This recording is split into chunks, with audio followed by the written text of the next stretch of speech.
Verify for housekeeping things. That startled me. So we would ask that you only use the chat to ask questions of presenters or when asked to write something, or as we said before, if you have a question, that will help us keep our focus on being present with the material that's being shared this evening and with each other. And there will be opportunities to ask questions and offer comments from time to time. Tonight's training is scheduled to last 2 full hours, so until 9 p.m. Eastern Time, 8 p.m. Central Time, if you're in Central like me. We will have a 10-minute break around the halfway point. And I also just want to acknowledge that we're all coming into this training with full lives outside of this space. And so I really just want to encourage everyone to do whatever you need to throughout this time to meet your needs, keep yourself comfortable, whether that's getting up to grab a glass of water or snack, or turning off your video for a couple minutes to respond to the needs of a kiddo or a pet. So just welcome you all to take care of yourselves however you need to throughout this time. And we're here tonight to prepare for moving into nonviolent civil resistance actions this month and hopefully in the coming months ongoing as well. The core purpose of this training is to increase our capacity to be nonviolent when we're in the face of aggression, and to develop really concrete practical skills to help us de-escalate and turn down the heat, and to just remain grounded in situations that can arise that are pretty challenging. So this is a 3-part training. The first 2 sessions are presented online. And so today is the first session. The next session will be held on next Tuesday. And these 2 sessions mainly focus on developing your understanding of what it means to be nonviolent, and then developing those practical skills like we talked about. And then the third and final session, that's presented in person.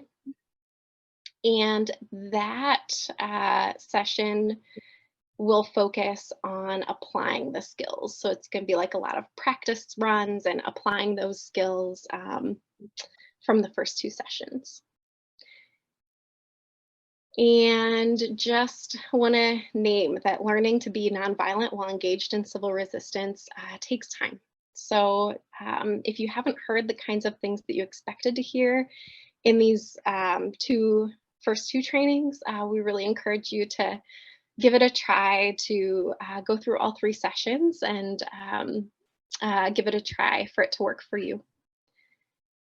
And beyond what you learn from the material presented in this training, it also just develops or offers a good chance for us to build connections with each other, especially as we move into our actions and pretty soon.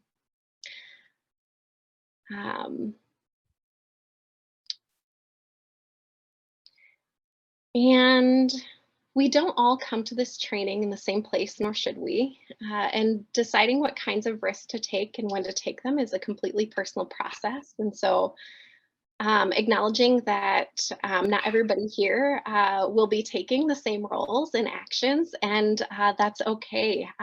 We are so grateful for all the gifts that each of us bring here and now, and let's support each other in finding our next steps along the way towards being a part of nonviolent civil resistance actions. And just one last thing, and then we're going to get into just any questions that folks have and introductions. Just want to name that we do have just a limited amount of time for these trainings and a lot to cover. So we really want to keep that focus on learning those skills like we talked about. So we won't be getting into specific logistics and issues around our actions, or critiques of the overall strategy or the particulars of our demand.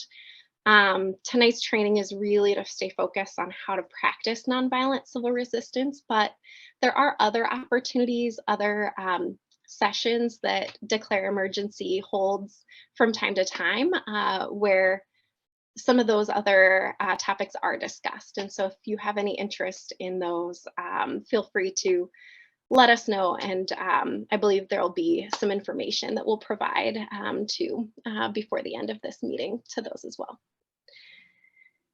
So at this point, I'm going to pause. I know it was quite a long list there. Any questions that anyone has at this point?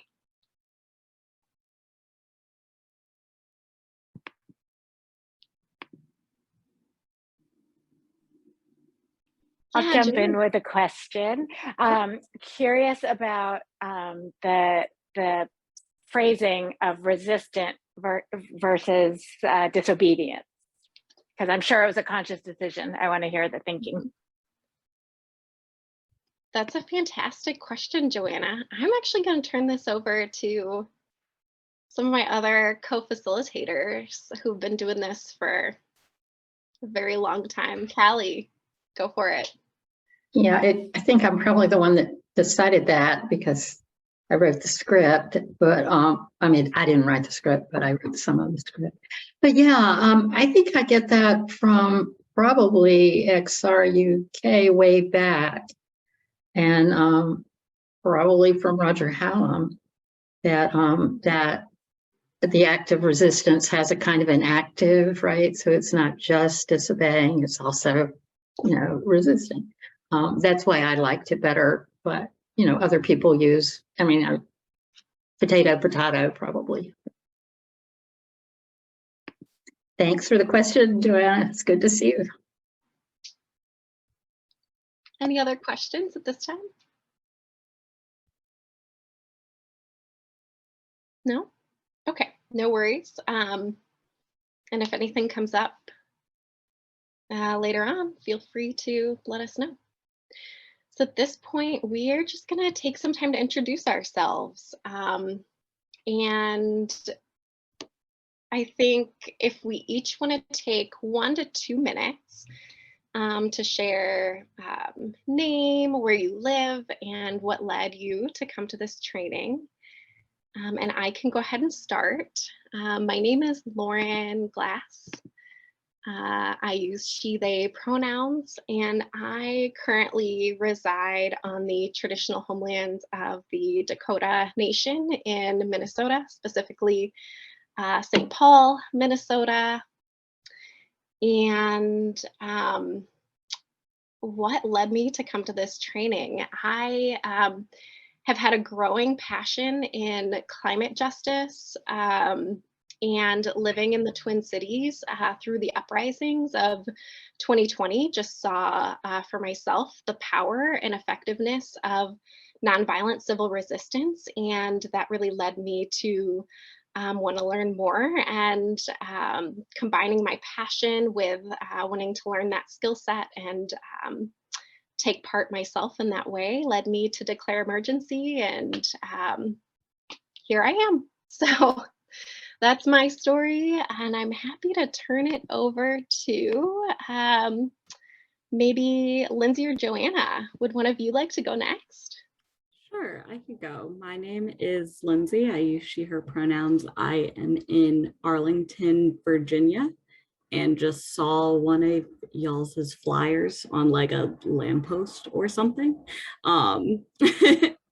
And I'm just passionate about climate change and wanted to know what other things I could do and meet other people that also wanted to do the same thing. So here I am.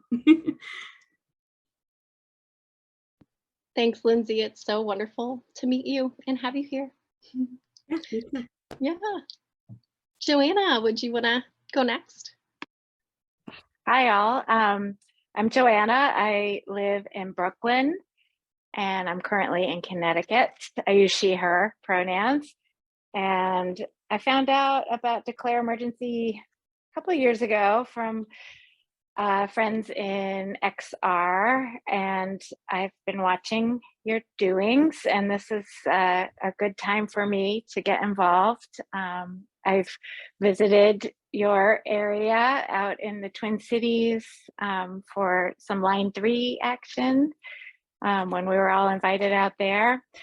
And I've gone down to West Virginia as well to blockade mansions plants. And I've done a number of civil disobedience actions in New York and in DC.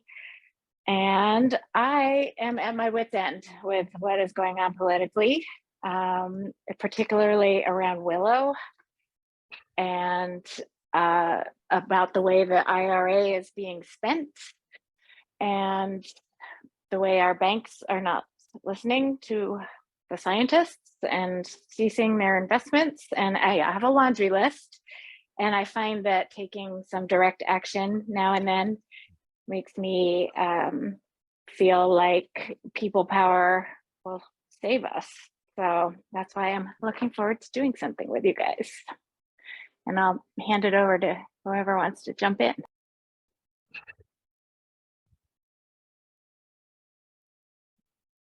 I can go.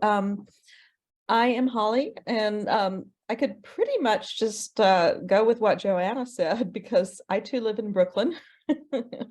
I too have been involved with XR NYC, was at Line 3 in Minnesota, in West Virginia.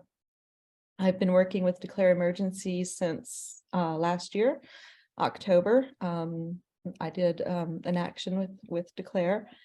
And yeah, and I'm basically just kind of sitting in on this session because I just wanted to see the session. So check.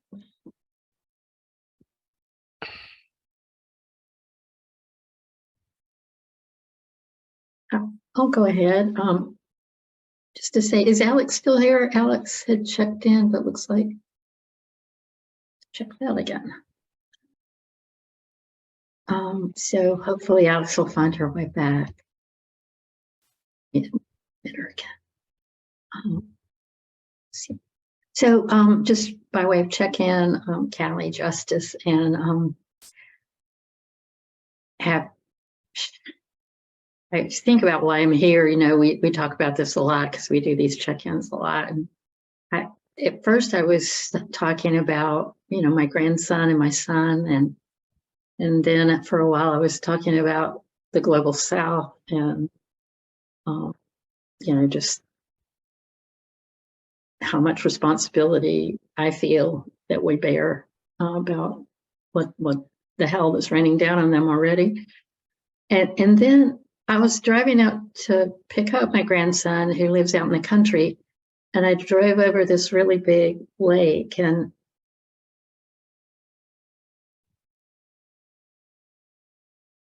so beautiful. I think the truth is that, you know, how children love the natural world and like being out there, and that really deep love. I think that's really it. Underneath everything, I don't, you know, people make fun of tree huggers and stuff, but I think that's really it. You know? So it's great to have a strategy which Declare Emergency has that I think has a chance of working, and that's really why I'm here. And I've been doing work with Declare Emergency, and before that, Extinction Rebellion, for several years now. Okay, Alex, are you back? Or is that just a symbol of you? Hello, yeah, that's me. Yay, you're here. Are you up for checking in, Alex? You're muted. For a what? Sorry, sometimes the audio is cutting out. I'm having some technical difficulties. I really appreciate you hanging in there. We're just doing check-in now, so Sure. yeah, go for it. Like how am I doing? Yep, I should tell you, the check-in, we're asking people to say where you are, what brings you here. Oh, yeah, of course. The usual. I am Alex. I use she, her, they pronouns. I am located in Carborough, North Carolina, and I'm here because I'm scared. I'm scared for my future. I'm scared for the future of all of the creatures in the world. And I see a world in 10, 15 years that looks uninhabitable. And I see the signs of these mass climate migrations and desecration of habitat, and that worries me. And so I want to get involved in any way that I can, to prioritize a world that we can still live in, which doesn't seem like it's going to be around for much longer.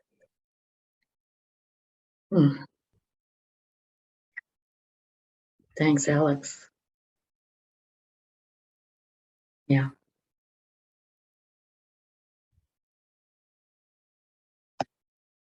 We want to go to Tim. Tim, I don't think you've checked in yet. Hey, I'm Tim Martin from Raleigh, North Carolina. He, him, unceded territory of Saponi. Been practicing for 2 decades shelter design as an architect and an engineer using ecological design principles. And the most important principle is ecological accounting informs design. But in a system that doesn't value health and life and clean water and fresh air and healthy food, it just occurred to me recently that you know, I'll never be able to practice the way I want to practice, and it will never be repeatable and inclusive for everybody until we change the system. So I found out about Declare Emergency and was so thankful to have an outlet, like you all have said, to get involved, to be active, to change the system. Ultimately, I think we need to go from a system of public scarcity and private abundance to private sufficiency and public abundance. And yeah, a system that works for everybody and that stays within the planet's boundaries. So looking forward to sharing tonight with y'all and moving into actions in 2 weeks. Yay. And I'll pass to Bob. Thank you. Hi, everybody. I'm Bob A. from Andakana, unceded Abenaki land in Vermont. And I'm a retired engineer and used to work in transportation sector with rail and air facilities. I'm now probably a full-time, pretty much full-time climate warrior. And I've worked with XR in Vermont and New York and Boston, and joined up with Declare Emergency last year around midsummer, I believe, and trying to keep active and keep pushing the message. And it just, I feel the frustration that most people here do, that it just falls on deaf ears, or it seems to. So we need to crank up the volume or find a new message. But it's just, you know, I'm here for children, grandchildren, family, and everybody that's breathes and lives on this planet. But boy, it's such a challenge, and it feels like an uphill swim all the time. But I'm here. You have to keep showing up. I think that's the important part. Check. Thanks, Bob. Yep. I think that's everybody. Wow, thank you all so much for sharing. And I apologize for dropping off there for a moment. I too, Alex, feel you. Tonight I am having technical difficulties myself, but thank you, Callie, for jumping in for me and keeping it going. So at this point, I'm going to hand it off to Tim to take us into the next part of our training. Thanks, Lauren. Yeah, thank you all for all of that great input to get us started. I'm very inspired, and here we go. So all of Declare Emergency actions center around the intention to create a strong nonviolent container. Creating an atmosphere of nonviolence is extremely valuable in many forms of protest or activism, and it is even more essential when doing actions that disrupt the public. Doing actions like blocking a road or interrupting a sporting event is meant to invite engagement with people. The presence of a strong nonviolent container makes it possible for positive human connection to happen between us in the midst of significant but healthy conflict. We expect that people are going to be challenged by what we do. Sometimes they are not going to like it. Our ability to communicate goodwill and positive intentions is crucial to our success. Here are some practical approaches, or some practical basic approaches to helping to create a strong nonviolent container. We can create a sense of community and common purpose. We can demonstrate caring for each other. We can generate a nonviolent atmosphere through our body language and our nonverbal communication. And we can reduce the likelihood of nonviolent behavior with those techniques. And most importantly, we can allow minds to open and hearts to be touched by modeling the change we want to see. Next slide. Here are some of the specific concrete things we can do in order to create such a space. We can participate in trainings like this one. We can discuss and sign off on the nonviolence pledge.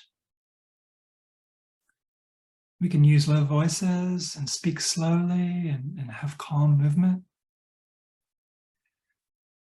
We can just keep it at a kind of a low keel, nothing that feels too much like a party. You'll notice, we don't get out a lot of props and musical instruments. We simply use the power of our bodies and all of our nonviolent techniques to hold the space. Next slide. Okay, and this last slide, we can also demonstrate caring behavior towards the motorists who we're blocking by good listening and sharing food and water if necessary. Just letting motorists know that the police will be here soon to clear the road. And we've even offered the use of our phone to help them call like work if they're late, for example.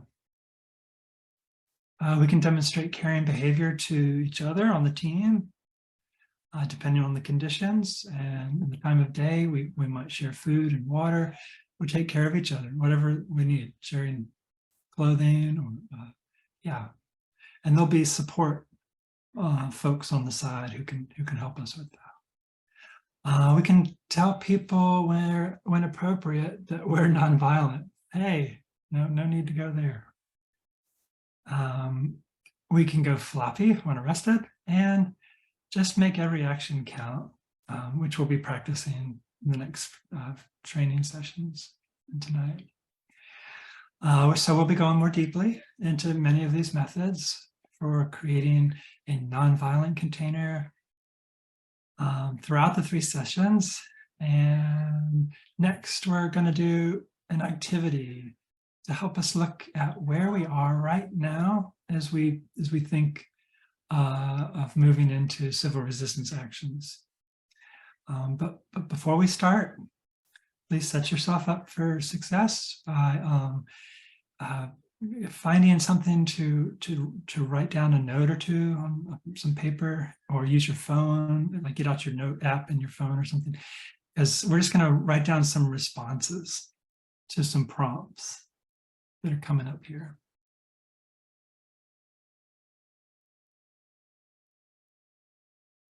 So is everybody ready?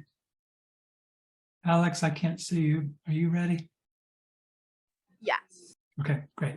So this activity is called For Hopes and Fears. Please take a moment to focus on why you're here. What led you to want to learn to practicing nonviolent civil resistance or disobedience? Take a few deep breaths. It might help connect with what being here is all about. I'm going to read a series of 4 prompts. After each prompt is read, please make a note to list the responses that come up for you. Each response on your list should be brief, just a phrase or a word to complete the prompt sentence. And the first prompt is, as I engage in civil resistance, hopes I have for myself are.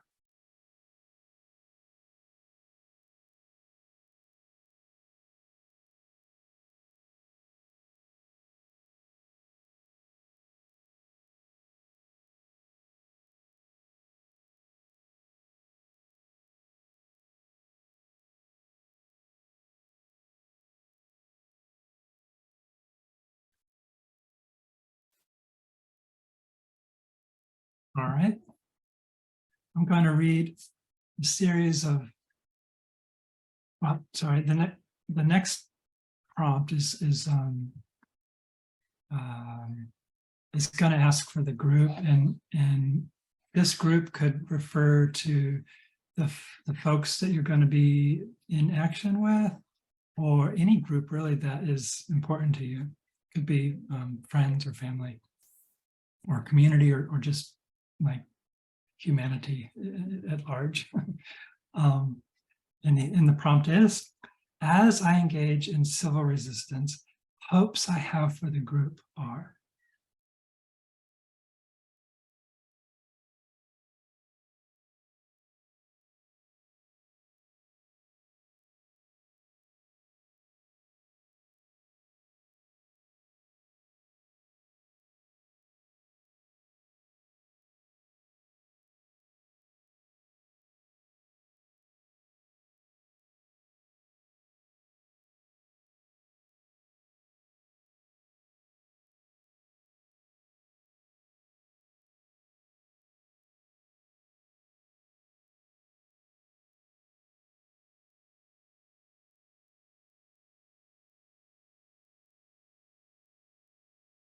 All right. Now, please reflect on our third prompt and list your responses. As I engage in civil resistance, fears I have for myself are.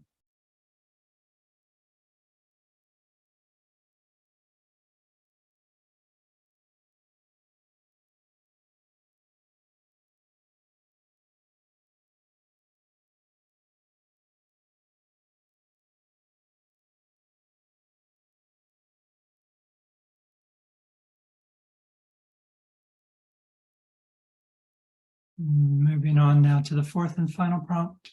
Here again, please feel free to make the group, whatever group you choose. As I engage in civil resistance, fears I have for the group are.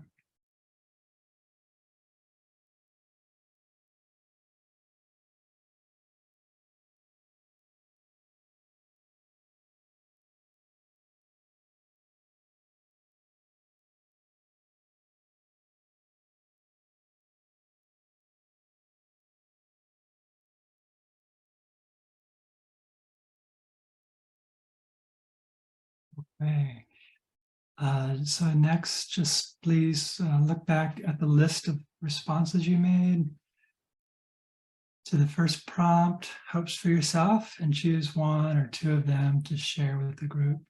If everybody would go ahead and just write one or two responses to prompt number one, hopes for yourself, and put them in the chat, then Callie will read what you've written so we can compare.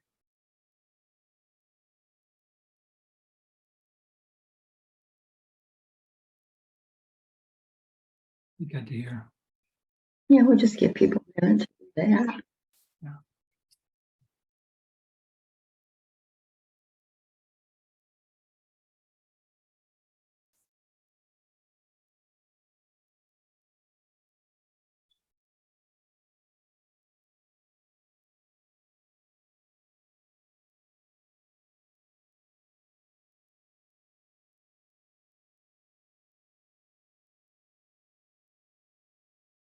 Now, Alex, developing community. That sounds like a group. Oh, guys, I'm not very good at moving around the chat. I'm just gonna read what I can see, which I'm not okay with. So, so we see Alex, those hopes for developing community and prioritizing calmness, which are great group hopes. And Holly's hope for strength, Bob, peace and calm. So it sounds like groups. I'm going to go back up. Hey, I can do it. Yay. Okay. Sorry, folks. Okay. Hopes for myself from Alex. Developing community, prioritizing calmness. Okay. Strength, peace and calm. Great. Thanks, everybody.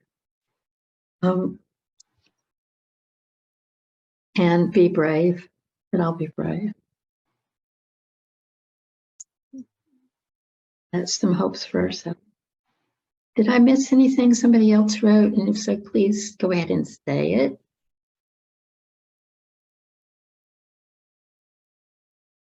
I'll just add mine, just to stay safe and to be effective. Thanks, everybody. Wonderful.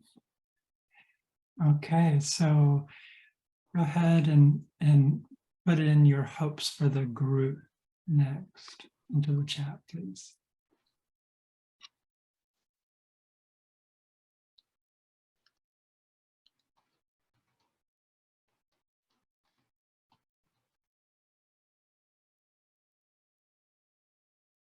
Okay. So Lindsay says, listening, taking care. Joanna, experience spirit of cooperation and interdependence. Holly, effectiveness, safety, joy, satisfaction. Some very nourishing words we're putting out here. Lauren, that we come together to make meaningful change.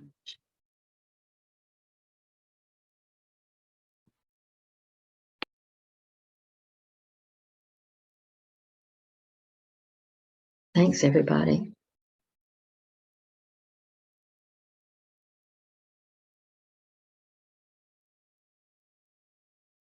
So I think you're on mute, Tim.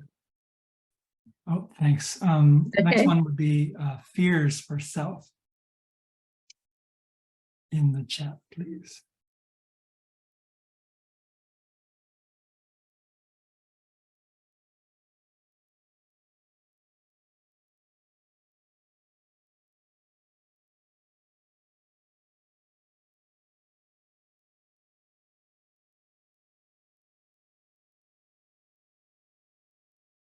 Yeah, physical limitations, losing my temper, being hurt, long jail term, failure, not being effective, feeling out of control of the situation, hard way to feel. that somehow I may become frustrated with lack of understanding from those that I disrupt. It's a challenge for sure. Okay. And the last one is the fears I have for the group.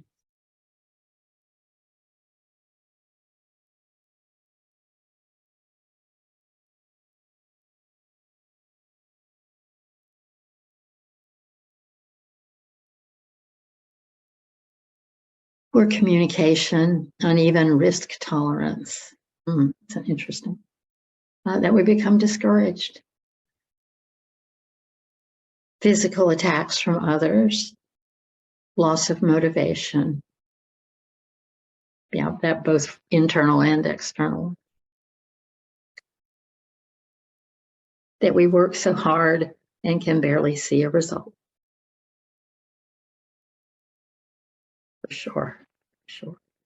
This is also real. Y'all know what you're dealing with, don't you? Yeah, definitely some common ground here. And Lauren adds that it's too late. That's a fear we all live with. Is Alex still here? Did she? You tell? Oh wait, she's back in the waiting room. Thank you, Tim.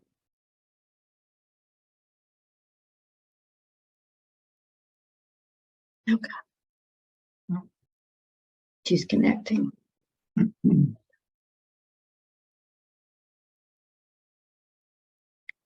Shall I keep going, or you want to wait? And check in with Alex. Is she here? Hello. Yes, I'm sorry. I'm having some major technological difficulties, but I should be good for at least right now. Welcome back. Thank you.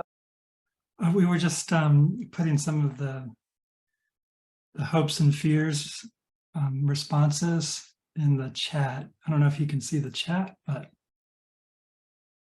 there's a long list of them. I don't know when you dropped off. Were you with us when we were responding or filling out the prompts? Which prompt are we on? You were still on hopes for self. No, we finished. Oh, okay, cool. We'll copy the I wanted to chat. check in to see where you were and let you know that. We could copy. Sure. We could copy the chat. And send that. Sure. And I can go back and check out the recording afterwards. Hopefully, I won't have to, or I won't be forced to be kicked off. But I'll check that out as well. Good idea. Okay, great. I'll just keep going then.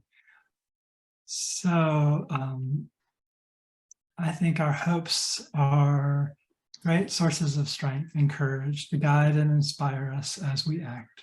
And thank y'all. We expect that this training will address many of the fears raised, to some extent at least, and any fears that remain can also be good guides pointing the way to what needs to be addressed next in order to be able to move further into action. At some point, fear may just need to be supported with the courage that arises from understanding the importance of acting even when some fears remain, or despite not being successful at achieving our goals. We still have to keep going. And thanks for that, y'all. And I'll just pass to Bob, who will take us down the next path.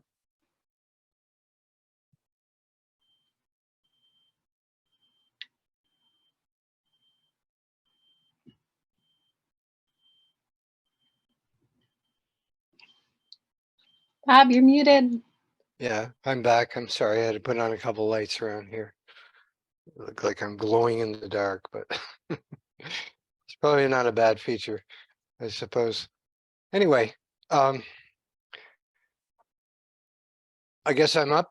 And before we get talking about what nonviolence is, we need to take a minute to say a little bit about what makes strict nonviolent discipline so essential to the success of declare emergency, and the role that being able to remain deeply nonviolent plays is crucial.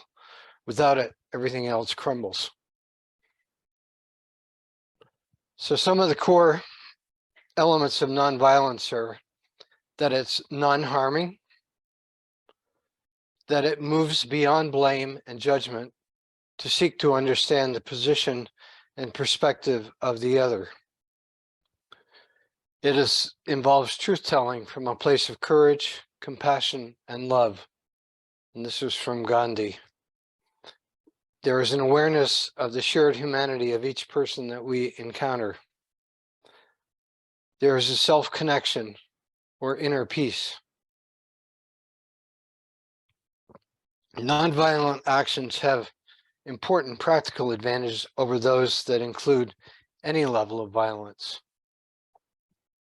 So remember that eliminating violent behavior helps keep the focus of our actions on the message that we are trying to communicate. We've seen many examples of how the minute any violence happens during an action, the media spotlight shifts to focus on it. It doesn't matter if thousands of people have been nonviolent all day, all week, just that one moment of violence erases that all, as well as our intended message to the public. So being nonviolent also gives confidence and inspiration to lots of people to join our actions. People who wouldn't show up for violent actions will feel more comfortable participating when they know our key value is absolute nonviolence. And there are deeper reasons for being nonviolent in our actions. Through nonviolence, we demonstrate respect and care for others and model the kind of world that we are creating. Coming from an internal place of nonviolence demonstrates strength, as there is no need for violence when speaking truth to power. And finally, when creating a nonviolent container that disrupts the public, we demonstrate a willingness to make sacrifices, which helps communicate emotions to a wider range of people. Being broadly relatable helps us cross the lines that often divide us. So on the practical side, here are some things to keep in mind when preparing for an action. If you could put up the slide, please, Callie.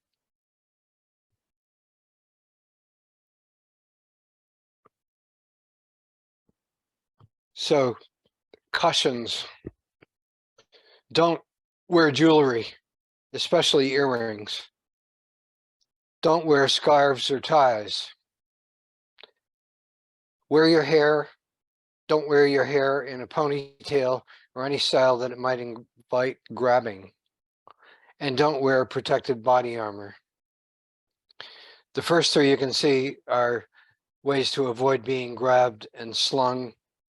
Particularly, you may have seen some road blocking nonviolent actions where people like to, frustrated people who are being disrupted may often come over and pick people up and try to sling them around. So this is something you can avoid by not giving them readily made handles.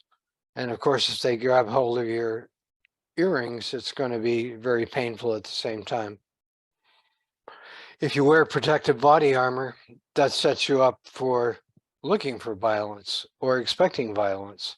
So don't set that tone. Some things to do: trim your fingernails. This is good for not getting them broken off, but also not causing harm to others if you may be going through the action of being handcuffed or being moved rudely by somebody out of the road. Wear comfortable, sturdy clothing. Layers are a good idea. And avoid wearing clothing that detracts from the messaging of the action. Keep your clothes simple. A t-shirt with declare emergency or your name of your organization on it is just great. Some of the arguments for layering are that sometimes depending on if you're arrested or not, the jails can be either way hot or way cold. So try to at least have a base layer on that works and will keep you comfortable. Thanks, Callie.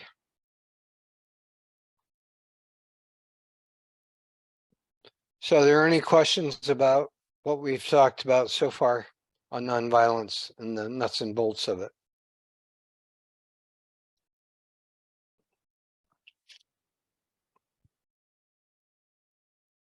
Anyone? Okay, then let's take a 10-minute break. We won't be taking questions over the break, but if you think of any, you'd like to put them in the chat, please do. We have a lot to cover and we may need to pick up some of the questions next time. So if you have questions, it would be very helpful to know what they are. So see you all in 10 minutes. And that will be, by my clock, about 4 past the hour. Thanks. See you then.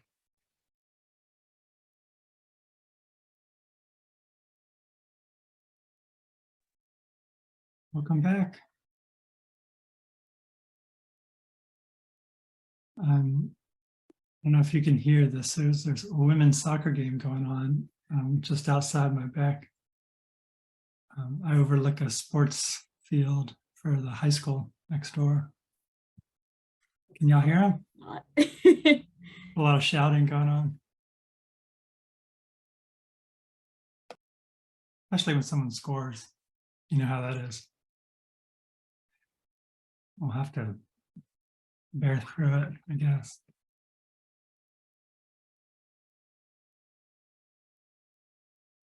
Okay.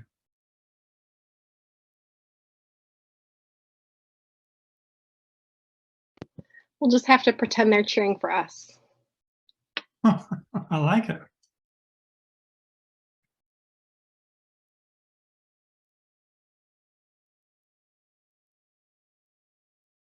Awesome. Well, shall I get started? Let's go. Okay, to get a better understanding of what nonviolence means, it's helpful to think about it in contrast to being violent and not being violent, are particularly different. Violence is expressed through things like disdain and forcefulness and falsehood and manipulation and instigation and arrogance and fiery speech and just aggression, etc. And this is to be contrasted with not being violent behavior, which has the characteristics of apathy and flaccidness and passivity, flatness, and detachment. Examples can be seen when people look bored and just sitting and waiting on a bus or something, not engaged, or maybe they're distracted and totally checked out. Nonviolence has the qualities of engagement and potency, respect, truthfulness, trust, and warmth and humility, and yes, confrontation. These are the qualities of the nonviolent container which we wish to create. Now let's take a look at some of the behaviors that express these qualities.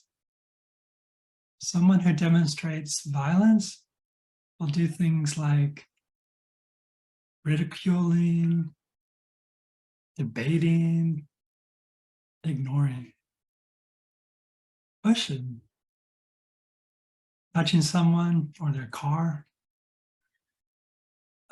just a disregard for care.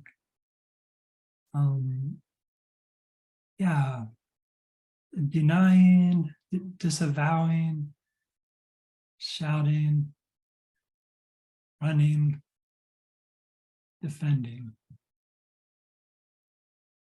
And of course, nonverbal communication, we've got the sort of facial expression of disgust or anger.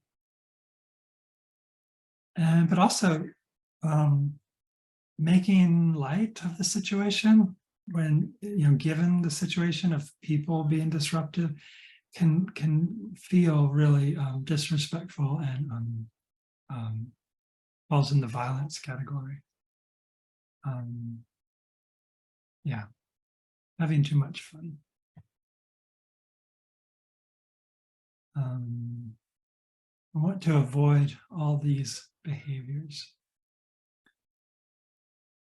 because they act in the opposite direction of de-escalating an already intense situation. And next slide. For the not being violent behavior that we want to avoid, things like apologizing for the action. Yeah. That's, we'll get to that, but wearing body armor, as we mentioned before. Yeah, being, obeying, I guess touching someone or their car also falls into this category, depending on the nuances of the situation. Withdrawing and looking forward, that's not paying attention. And just lack of eye contact and totally flat facial expression, just not there. As opposed to nonviolence, which we'll look at those behaviors in the next slide. These are the ones we want to adopt. Apologizing for the impact of the necessity of our action. Disobedience,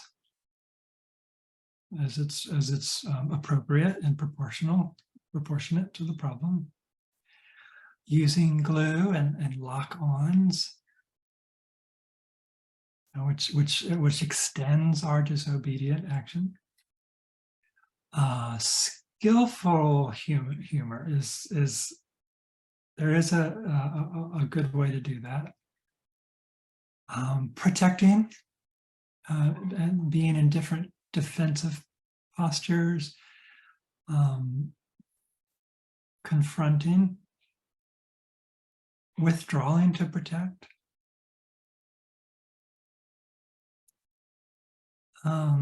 I guess, yeah, a protective defense is a block. You can putting your hands up.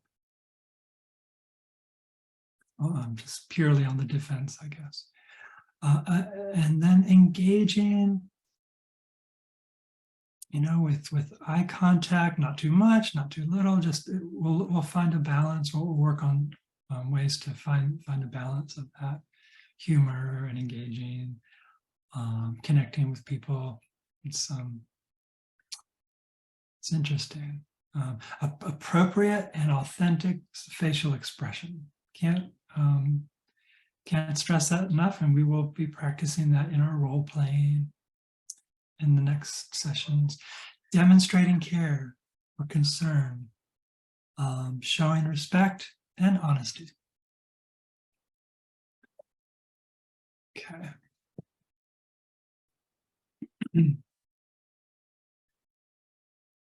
So in session 2, we will work further on developing practical skills that help us to communicate nonviolence. Nonviolence is more than refraining from hitting somebody or yelling at them or calling them names. At its most powerful, nonviolence has to do with coming from a place that is free of anger or aggression. And I will turn it over to Callie to take us through some examples.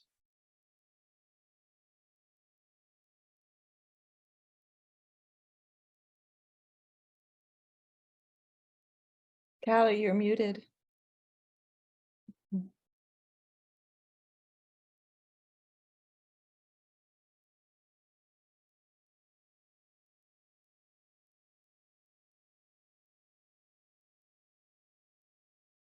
Yeah, I knew I'd forget something. Thank you. This learning to discern, this is about a discernment, right? Investigation. We're investigating our thoughts, our feelings, our speech, our actions on this continuum. It's not really a continuum, but in these three categories that Tim just laid out for us. It can become, many of you are probably engaged in this already, really an ongoing thing that we are tuned into, not only when we're going into actions, but in regular daily life, to notice how we're relating to others. This could be handy. And one of the things we really hope you all get out of this training is some help with incorporating that kind of ongoing paying attention to your interaction. And then, that, like anything, the more you practice it, the better you get at it. And that'll help when we go into actions together too. What we have to work with right now builds on what Tim just introduced. And this is a list of examples that come from the Just Stop Oil training on different behaviors. And the activity here is I'll read out a scenario, and then I'm going to ask you all to raise hands, and if somebody could call on people. Tim, could you do that, please? As you see people's hands, call on people, and we'll get some responses. We're just going to do this kind of quick, like popcorn, okay? Sure. And we'll just move through some of these examples, and please, we're gonna have kind of the answers that Rowan Tilley, who's the person who put together the Just Stop Oil training, which our training is based on and mostly draws on. These are kind of the examples of she, and probably others working with her have given. But the point isn't to get the right answer. The point is to be interested in figuring it out and involved and engaged in figuring it out. So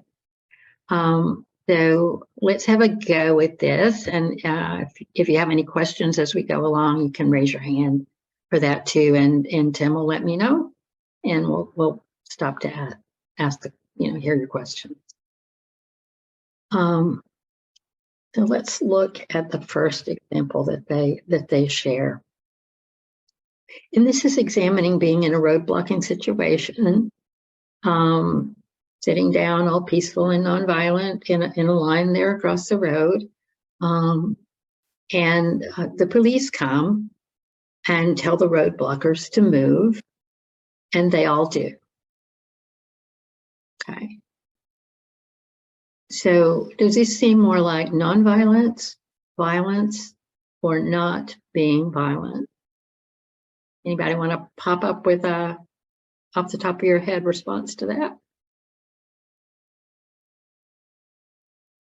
Alex? Maybe not being violent. Yeah, that's what Rowan Tilley said, and that makes sense to me too.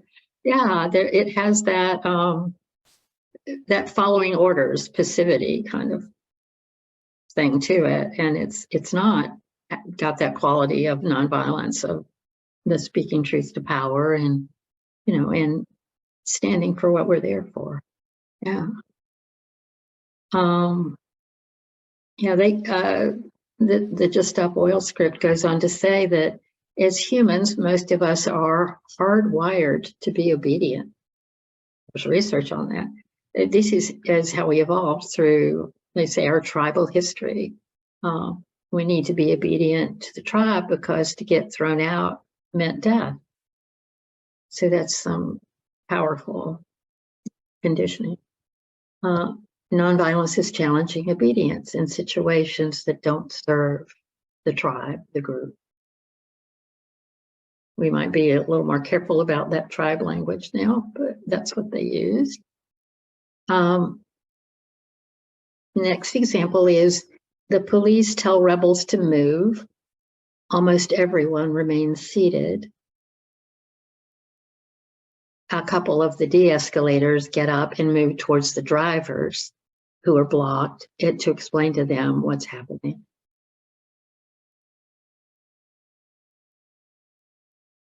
Anybody got a sense of what that represents? Nonviolent. Yes, totally, absolutely. Yeah, and that's what we're training for. Yeah, hey, this next example is one that's very real life and happens regularly. A group of drivers tell the road blockers to move because someone has collapsed and the ambulance needs to get through. The road blockers move. Thoughts on that one?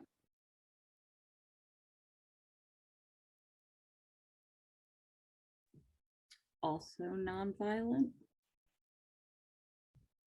Yeah, I like that tentativeness, and yet, yeah, that's how that seems. Yeah, to me too. Yeah, what they say here is close to the nonviolence end and slightly towards the not being violent end.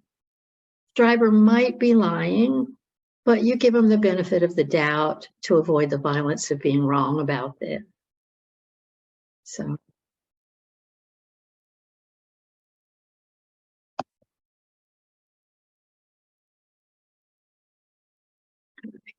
Somebody gets into a debate, somebody who's in the action gets into a debate with a driver about climate change. What would that be?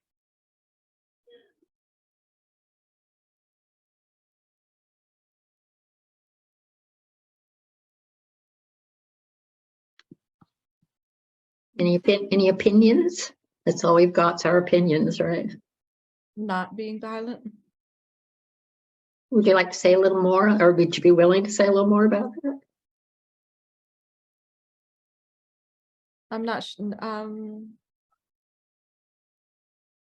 No, I'm not sure. Mm-hmm. Yeah, this is one of those it depends kind of things, right? What they're saying here is that they think it's tending, it's kind of in the midpoint, but maybe a little closer to violence. And it says, notice that it's the context because it is a roadblock action, like a debate might not necessarily be an act of aggression in other circumstances. And it's kind of the energy, the word debate maybe gives it that sort of more competitive flavor, might be better than violent there. I've actually seen that happen. Yes. What did you see? When I was sitting on the road with NDC last October, one of the other people got into a debate with a driver that went on for quite a while. Yeah. Yeah. We don't do that, right? And that's part of this training that it'll get repeated many times, but we're not here to win anything. We're really here to make a kind of relationship with the people we're blocking. So it's different.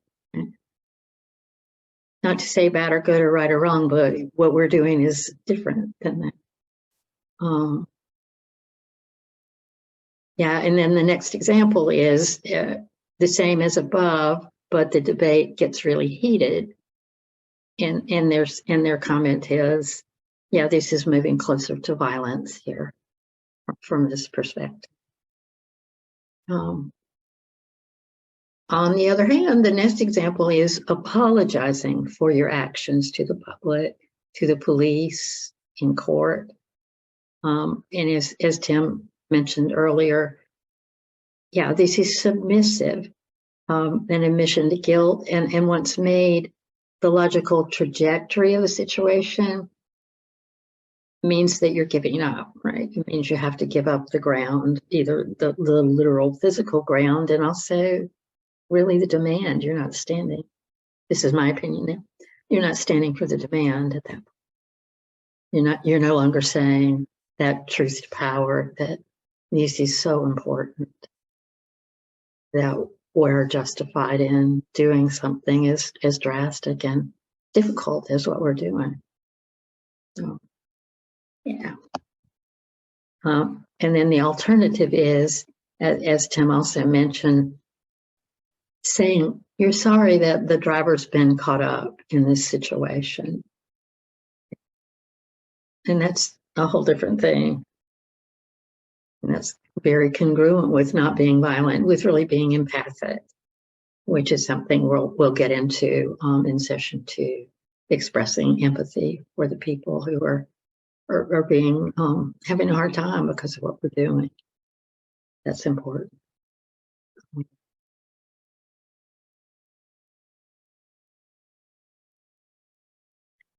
So we're going to go ahead and wrap this bit up for now, but do you all get a sense of what we're up to with this activity? Yeah. You'll have a handout on the resource sheet that we give you a link to before you leave tonight. You'll have a link on the link on the resource list that gives you this whole long list from Just Stop Oil's training. And you'll see some of the examples are very British and don't exactly fit here, but it's a good list and it'll give you a chance to practice some more. And also just noticing in your daily life these 3 different kind of ways of being in relationship. Okay, good. We'll go ahead and stop that for now. Then the next activity that we're going to do is going to be a guided visualization. Many of you have probably done that before. But let me just say, in case you haven't, or in case you're not familiar, it's important to understand that there's a significant practical benefit. We're not just kind of play pretending. Like guided visualizations like the one that we're about to do, they're used to teach people how to do a range of different things. People from like elite athletes to the military to upper level business executives use this kind of thing. So did the civil rights movement. And there's good evidence that practicing in our minds before we do something helps people to get ready to do the things that we imagine. So that's what we're doing next. And it's fine. I want everybody to get in a comfortable place. So if there's somewhere else in the room that you would rather be, rather than sitting in front of the screen, it's fine to move away. We don't need to be able to see you, just need to be able to hear me. So, or just, squiggle around in your chair to be sure you're comfy.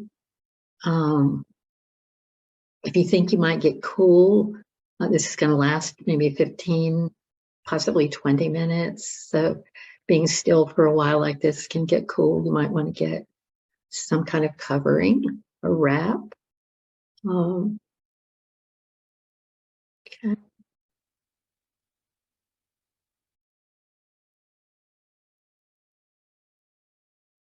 So just inviting everybody to get in a comfortable position, whether sitting or lying down.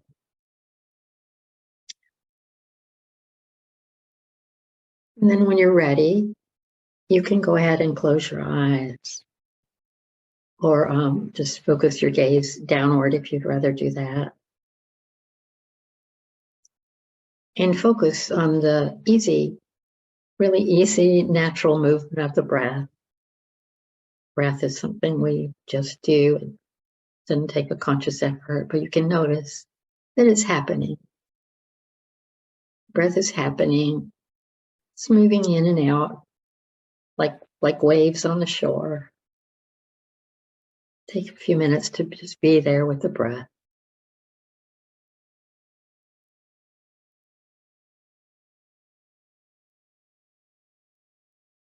You might notice your chest expand and rise as you breathe in.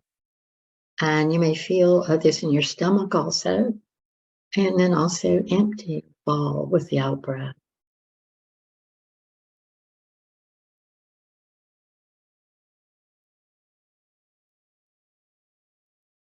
Maybe you notice the movement of air at the tip of the nose where the breath begins.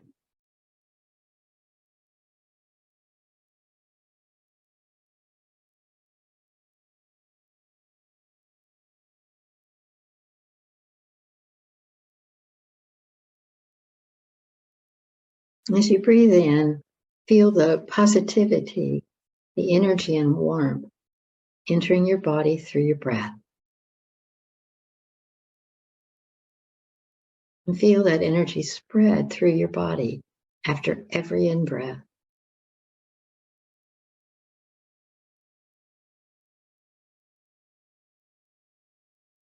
Then as you breathe out, you can feel any worries or negativity, coldness, leaving the body through your breath.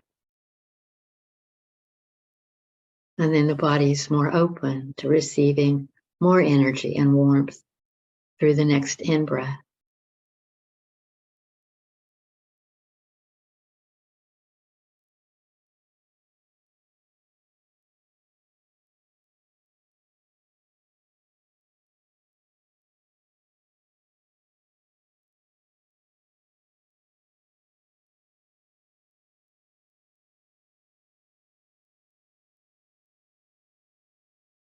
Taking time to enjoy that easy, natural movement of the breath.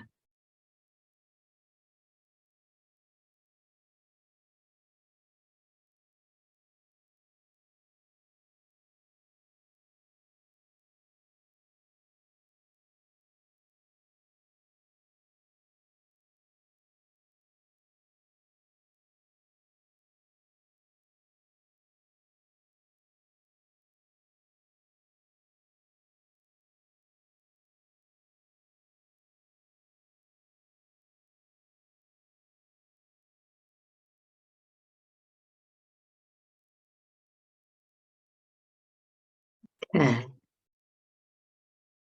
So this is going to be an activity that invites you to imagine stepping into a road blocking action. And it's fine to imagine this, whether you've decided this is something you're actually going to do or not. Leave that practical bit aside for now and just imagine that you are, if you're willing to do that.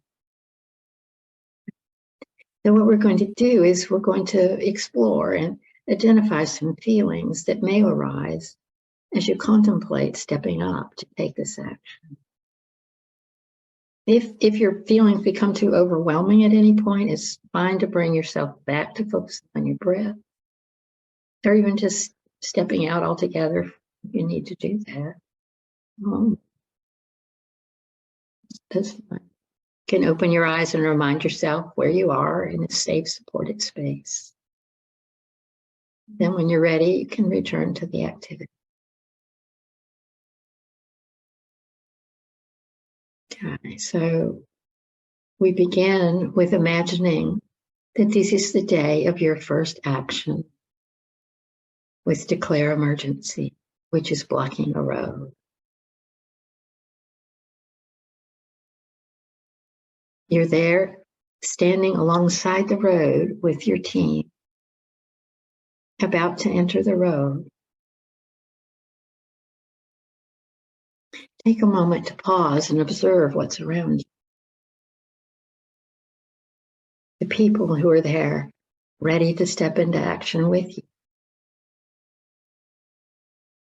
Observe the cars that are passing by.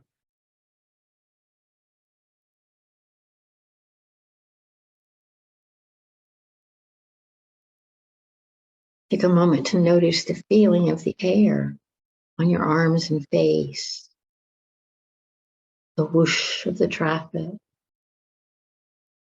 other sounds around you on the road,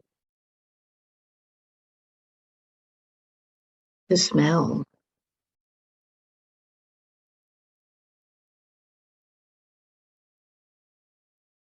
You may notice your heart beating faster or your breath becoming more shallow, more up in the chest. If that happens, just take a moment to go back to your breath, focusing on breathing deeply, ensuring your stomach is expanding with your breath. And then bring your senses back to being by the road.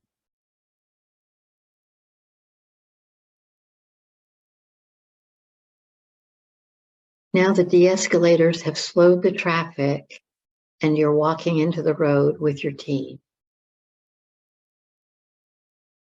You stand facing the cars that are now stopped in front of you, standing side by side all across the road. The traffic is blocked and you sit down. There are the cars in front of you and your team lined up beside you. Take a moment to observe how you're feeling now, sitting in the road, having stopped the traffic. Focus on the sensation of the contact of your body with the ground, the weight of your body, the road supporting you. Acknowledge any feelings that were coming up as you walked into the road and now sitting on the road. Take these feelings in, hold on to them for a moment. These could be feelings of worry, anxiety, or excitement, pride even at having accomplished your first goal. Just keep thinking about being in the road, how your body is feeling. Take a moment to relax your body, focusing on your breath. It's okay to feel worried or anxious. Any other feelings? Your feelings are understandable.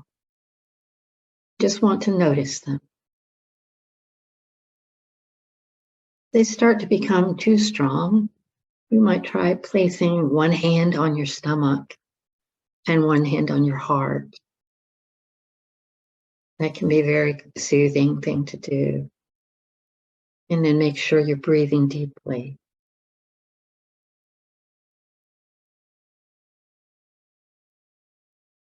Try breathing in through the nose and out through the mouth.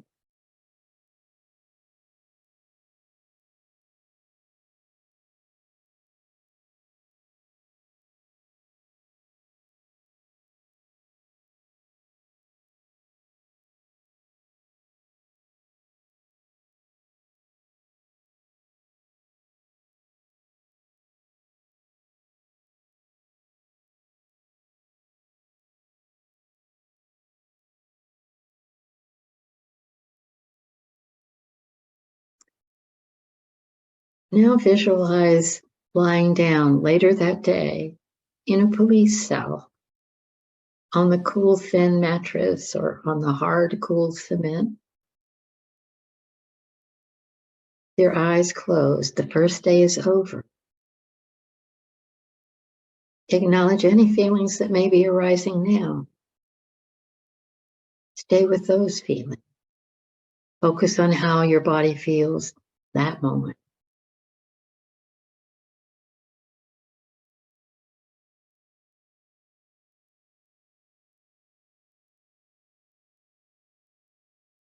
Be proud of yourself. The first round is over. You've done it.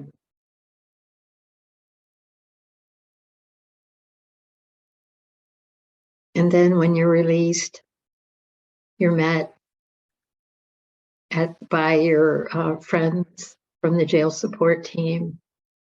They bring you your favorite food treats and go back home and sit together and talk over the day. A safe, comforting space with friendly faces.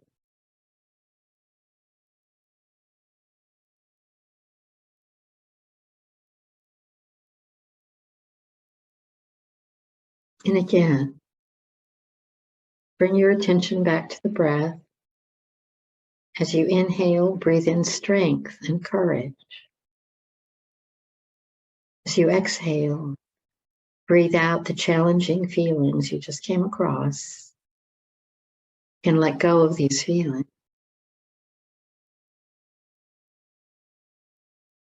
You're through the first round.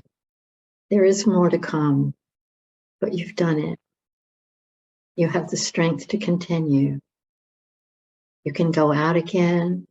You're strong enough and supported by the people around you.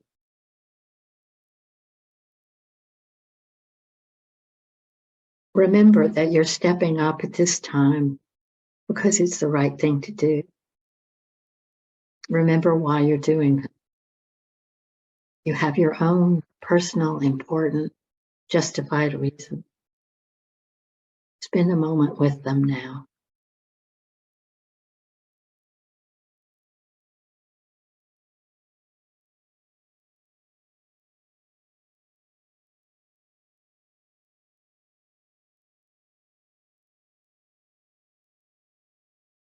And remember that you're surrounded by so many people who support you with their courage and love.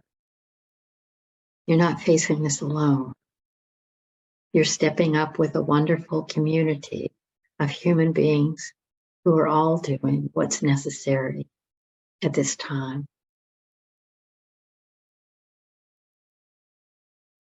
Breathe in strength and courage. Breathe out the anxieties that may arise, the tiredness, the worries, the fear. You have the strength to continue.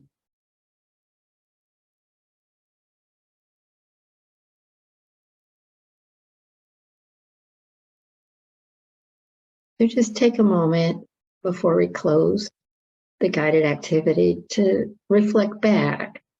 What stands out first as you look back?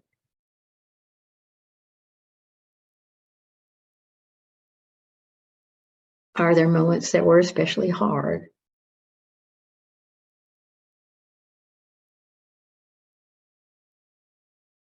Anything happen that surprised you?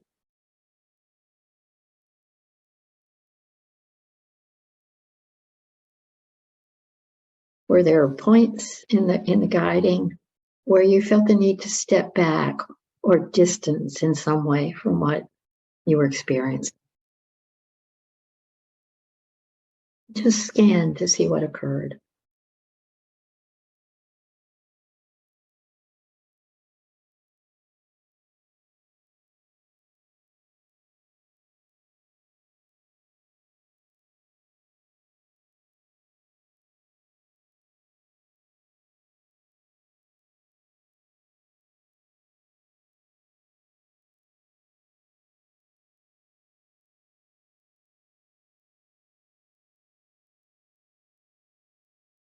So just, you can go ahead and take a couple of long, deep, gentle breaths one more time. And then slowly bring your attention back to your body and to the sounds in this room. Feel the contact between your body, the floor, or the chair.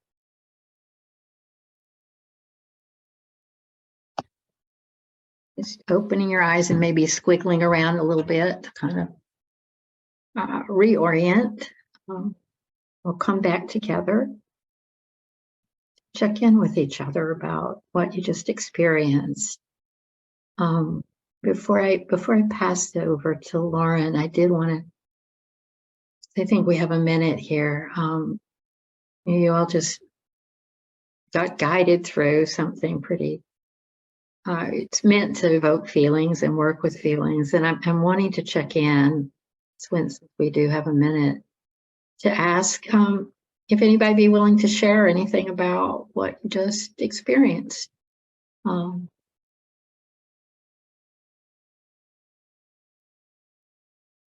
Let's see a raised hand. Anybody get a good nap? Okay. Now, Joanna, are you gesturing? Yes. Yeah, it was a strange combination of being relaxed and being very, I don't know what the right word is, not agitated, but yeah, triggered maybe, as the young people say.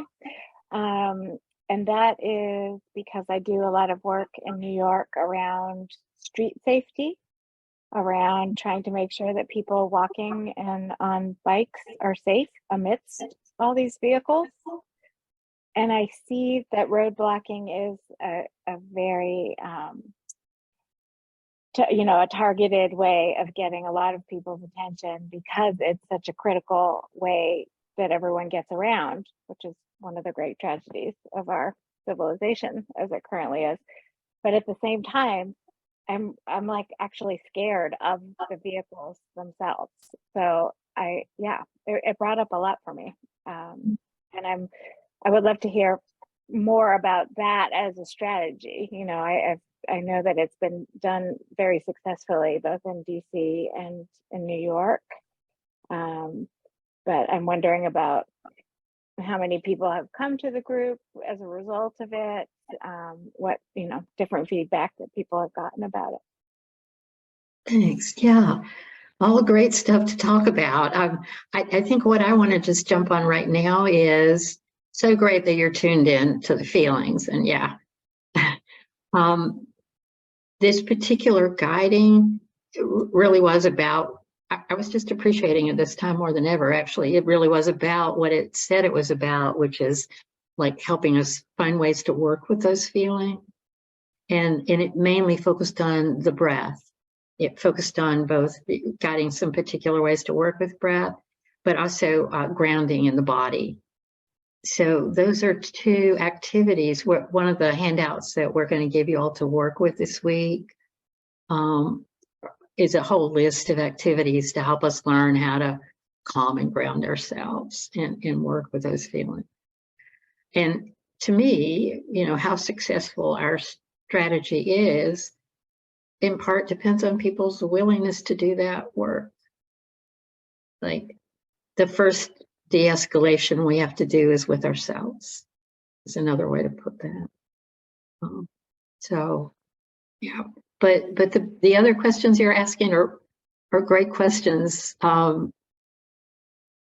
Just they're more to the strategy side of things, and good things to bring up and talk about another time, I think. So yeah, Tim. I just wanted to respond a little bit to say that the role playing comes in handy a lot into calming nerves and just getting into the practice of being grounded on the road, which I know sounds like a paradox right now, but hang in there. Yeah, and I know, Joanna, that you've done a lot of these actions already, so you know about this. And I appreciate that you're asking the strategy question. I'll say one thing to the strategy question, and that's this. There's a tipping point. That's our theory, that there is a tipping point, and it takes a while to reach it, where enough people do what we're doing that others are inspired to come and do it, even though it's really hard. And nobody wants to give people a bad time, and nobody wants to be, sitting in the middle of a road blocking traffic. So it's not the kind of thing that a lot of people immediately go, oh yes, sign me up. It really is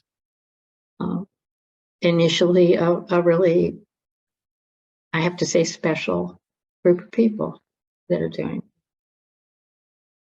what Roger says, and what they've seen in France and in the UK and in Germany is that tipping point does happen and people start to flood in, but it takes a while sometimes. Okay. Did anybody get surprised by anything that you experienced during the guiding? Pretty much what you would have expected.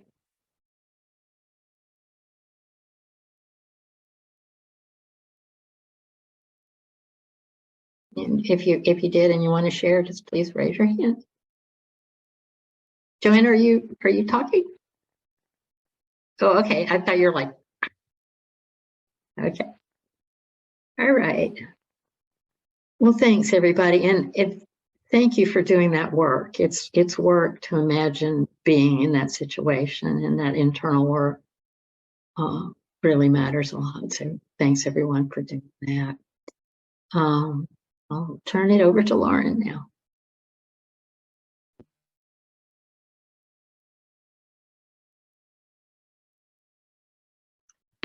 Yeah, thanks, Callie. And I think I just froze for a moment. Are you able to hear me? Okay, thanks. No. Oh. Haven't heard, well, I heard you say, were you, I didn't hear, if you said anything before, I just froze for a moment. I didn't hear that. No, just Okay. checking to make sure you could hear me now. Thank Yes. you. Great. Well, yeah, I just want to echo what Callie said and say thank you. And maybe just as we get ready to close, let's take a moment to just offer ourselves some gratitude and offer each other gratitude for coming to this training and taking this important step towards doing what's necessary at this time.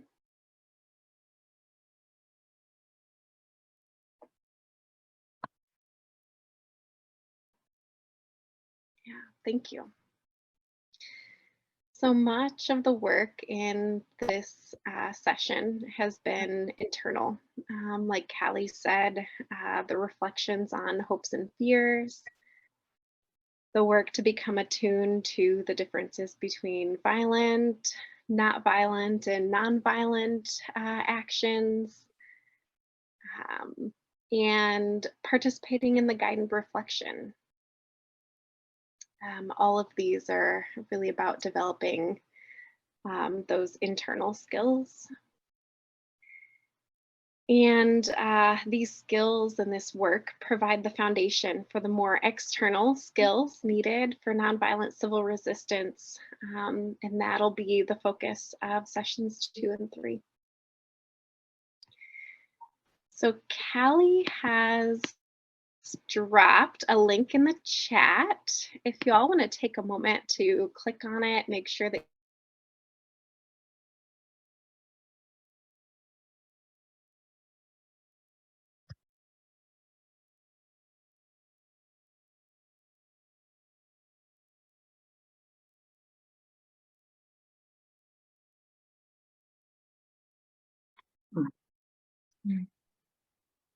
I think we lost Lauren. Okay. Would everybody please go ahead and click on that link in the chat so we can know for sure that everybody got that. Everybody got it?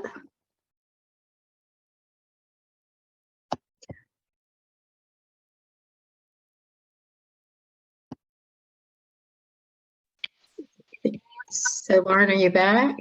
I'm back. Where did I drop off? You were telling everybody to check the link in the chat, so we all checked the link in the chat, and we're ready for you again. Yeah.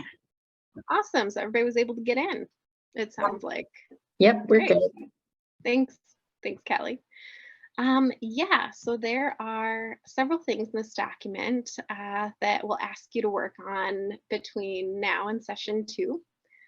So the first 2 items listed in the document, we'll ask you to start with right away. So maybe if you have some time after today's training or tomorrow to look through these 2 items will help you be well prepared for next week because we will ask you to practice them regularly throughout the time between now and Tuesday. And then with the remaining items, those are there for you to work through just on your own time throughout the week. And in addition to this material to help you prepare for session 2, the resources document also provides a link to the events page on the Declare Emergency website. And this is where you can find links to upcoming Declare Emergency events. And if you haven't had the chance to go to the Introduction to Declare Emergency talk or How to Get Involved session yet, we'd encourage you to get to one of those as soon as possible. That is where we talk a little bit more about the strategy and some of those things. So. They typically are required for further participation in Declare Emergency activities, but each of these presentations is usually held weekly. For right now, it's a little bit of a unique situation because of the time-sensitive nature of the upcoming actions, and we're putting all of our energy into preparing for those. So those meetings aren't going to be offered that frequently until the end of the month. But once they resume, if you haven't gotten a chance, feel free to check one of those out. Oh, and Joanna, I see that you've done the intro session. Awesome. Okay. Yeah, and so just a couple other things to note. So there is a lot of work that needs to be done in order for our actions to be powerful and effective. So for every one person, for example, who steps into the high risk of arrest actions, there really are about 10 other people doing various kinds of support work to make that happen. And so whatever role at this time that you can commit to, your help really is needed. And coming to those sessions can be a great place to learn about how you can contribute, but also just know that however you can contribute is greatly valued for the effort. And our next week of actions will be April 21st to 28th, so coming up soon. And in order to plan those actions, the action circle needs to know who will be there. So I think I heard that from some of you might have said that you are planning to be there, and maybe you've signed the actions pledge already. But if you haven't gotten the chance to sign the actions pledge, please do that soon so we know who to expect to be there. That link is also in the resources document. And I will be there. I really hope to get to meet you all in person. So, and that is it for the wrap up stuff. Are there any questions about how to join the next session on Tuesday, or just anything else with these last couple of minutes? Any questions? No? Okay. Great. Well, we have a few minutes remaining. So as we head out, I wonder if you all, let's just take a moment to check out. If everyone wants to just take a moment to notice how they're feeling right now in this moment after being together, sharing this time together, learning and connecting. And maybe just drop 1 or 2 words in the chat to share how you're feeling in this moment as we close, and then we'll say goodbye.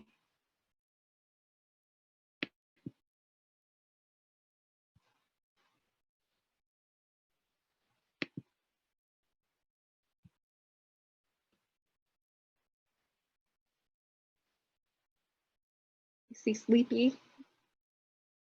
It is that time. And grateful. Hopeful. Yes. A bit nervous, grateful to the facilitators, and we're very grateful to all of you too. Excited, a little overwhelmed, but in a good way. I love it.